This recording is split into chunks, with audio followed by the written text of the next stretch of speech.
Hello મિત્રો, આજે હું તમને જણાવીશ ગણેશજીના 8મા અવતાર વિશે. તો કલયુગમાં ક્યારે પ્રકટ થશે ભગવાન ગણેશજી? તો મારા આવા જ અવનવા વિડીયોને લાઈક અને શેર કરજો અને મારી ચેનલને સબસ્ક્રાઈબ પણ કરી લેજો. શું દરેક યુગમાં ભગવાન ગણેશ અવતાર લે છે? કળિયુગમાં આવી દુર્ઘટનાઓ થશે ત્યારે ગણેશજી અવતાર લેશે. તો જાણો કેવો હશે 8મો અને છેલ્લો અવતાર. હિન્દુ ધર્મમાં ભાદરવા મહિનાની સુદ પક્ષની ચતુર્થી તિથિને ભગવાન ગણેશની જન્મતિથિ માનવામાં આવે છે, જે આ વર્ષે 7 સપ્ટેમ્બરથી 16 સપ્ટેમ્બર સુધી ગણેશોત્સવ ઉજવાશે. ભગવાન ગણેશના જન્મને લઈને વિવિધ કથાઓ અને માન્યતાઓ પ્રચલિત છે. અનેક પૌરાણિક ગ્રંથોમાં ભગવાન ગણેશની લીલાઓ વિશે સવિસ્તર ઘટનાઓ બતાવવામાં આવી છે. ગણેશજીનો જન્મોત્સવ ચાલી રહ્યો છે ત્યારે ઘણાને એ પ્રશ્ન થતો હશે કે શું ભગવાન ગણેશ આ યુગમાં પણ જન્મ લેશે? જો ભગવાન ગણેશ જન્મ લેશે તો ક્યારે લેશે અને તેમનું સ્વરૂપ કેવું હશે? તો આ વિશે કેટલાક પુરાણોમાં ભવિષ્યવાણી કરવામાં આવી છે, જેમાં ગણેશ પુરાણમાં સ્પષ્ટ ઉલ્લેખ કરવામાં આવ્યો છે કે કળિયુગમાં ભગવાન વિષ્ણુ કલ્કી અવતાર લઈને અધર્મ અને અન્યાયનો વિનાશ કરીને ફરી ધર્મની સ્થાપના કરશે. એ જ રીતે ભગવાન ગણેશ પણ કળિયુગમાં અવતાર લેશે અને લોકોને સદ્બુદ્ધિ અને જ્ઞાન પ્રદાન આપશે. અશુભત્વનો નાશ કરી અને શુભત્વનો સંચાર કરશે અને મનુષ્યને ધર્મનો માર્ગ બતાવશે.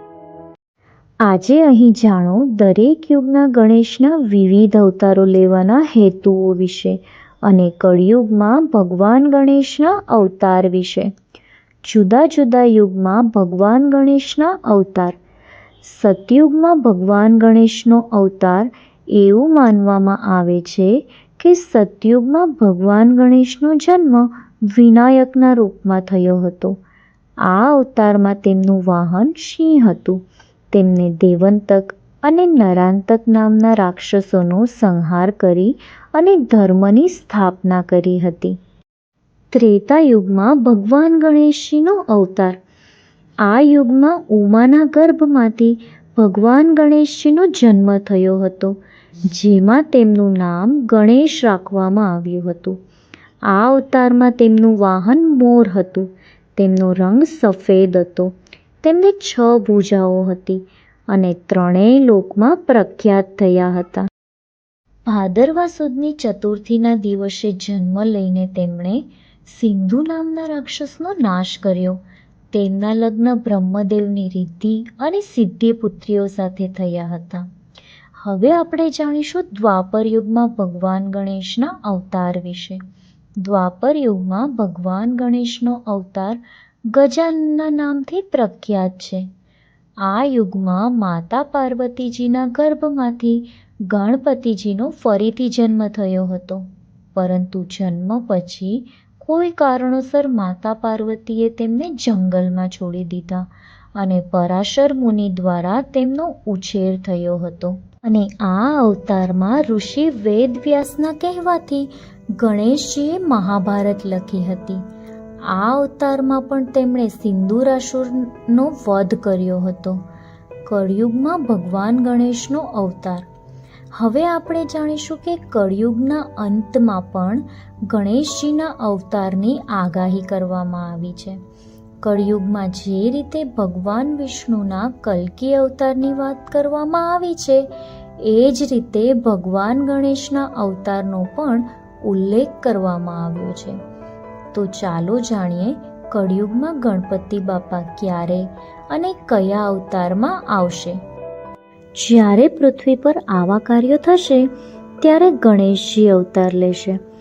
જ્યારે બ્રાહ્મણો આ કામ કરવા લાગશે ત્યારે ગણેશ પુરાણમાં કહેવામાં આવ્યું છે કે જ્યારે બ્રાહ્મણોનું મન વેદ ભણવાથી દૂર થઈ જશે અને અન્ય કામો કરવા લાગશે ત્યારે તેઓ તપ, યજ્ઞ અને શુભ કાર્યો કરવાનું બંધ કરશે. સમયસર વરસાદના અભાવે લોકો નદી કિનારે ખેતી કરવાનું શરૂ કરશે ત્યારે ભગવાન ગણેશ કળિયુગમાં અવતાર લેશે, જ્યારે વિજ્ઞાનો મૂર્ખ બનશે.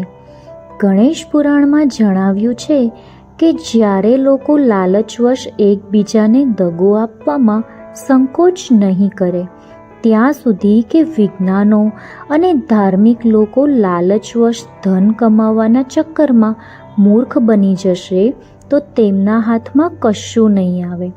ઉલટાનું તેમની પાસે જે હશે તે પણ ચાલ્યું જશે. લોકો બીજાની સ્ત્રીઓ પર પણ ખરાબ નજર નાખશે અને બળવાન લોકો નબળા લોકોને સતાવશે. તો આ ધરતીથી અન્યાયનો નાશ કરવા માટે ભગવાન ગણેશજી નવો અવતાર લેશે, જ્યારે દેવોની જગ્યાએ દાનવોની પૂજા થશે.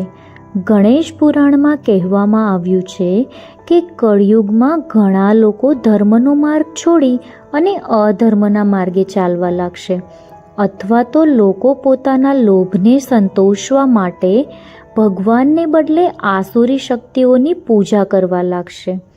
અને જો બ્રાહ્મણો તેમના સારા કાર્યો છોડીને માત્ર લોભથી પેટ ભરવાનું શરૂ કરશે ત્યારે ગણેશજી કળિયુગમાં આ બધા અનિષ્ટોને દૂર કરવા માટે અવતાર લેશે.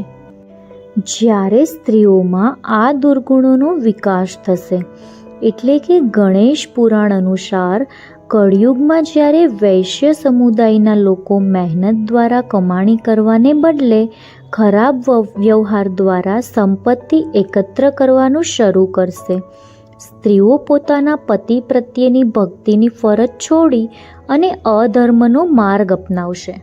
જ્યારે લોકો તેમના માતા પિતા અને શિક્ષકોનું અપમાન કરવા લાગશે ત્યારે ભગવાન ગણેશજીને પૃથ્વી પર આવી અને આવા દૂષણોને દૂર કરવા માટે અવતાર લેવો પડશે.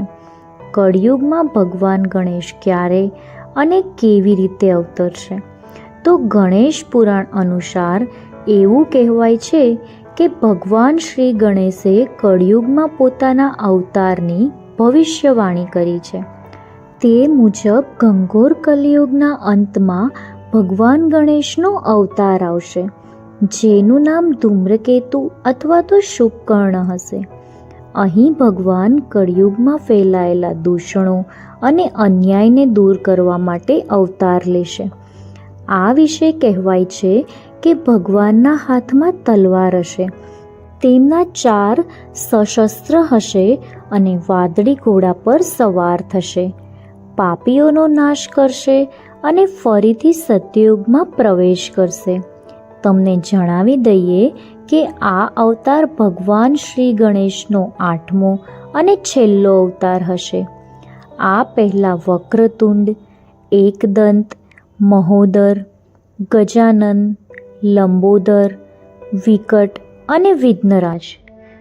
ધૂમ્રકેતુના અવતારમાં તેઓ ભગવાન વિષ્ણુના કલ્કી અવતાર સાથે મનુષ્ય અને ધર્મના રક્ષણ માટે અભિમાન સૂરનો નાશ કરશે. Thank you for watching. તો ફ્રેન્ડ્સ, મારા આવા જ બીજા ગણેશજીના વિડીયોની લિંક પણ મેં ડિસ્ક્રિપ્શન બોક્સમાં આપેલી છે.